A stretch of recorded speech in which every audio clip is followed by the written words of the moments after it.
Bir dakika Galip Bey, bir dakika. Galip Bey söz verin. Galip Bey. Galip Bey. Şerefsiz sensin. Sensin. Şerefsiz diyor ya. Şuna bak. Terbiyesiz. Şerefsizliğe bak ya. Yok ben konuşacağım. Hayır konuşacağım. Kurma idare.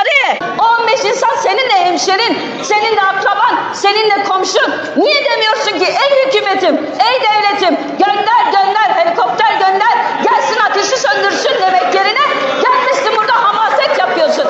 Sorumluluğun büyüğü sizdedir. Belediyeler sizde, itfaiyeler sizde, yangın söndürme sorumluluğu da 1. derecede sizde. O zaman görevinizi yapmadınız. Soruşturma önergesi vereceğinize keşke öz eleştirinizi verseniz. 3,5 saat yangın sürdü ve gece 2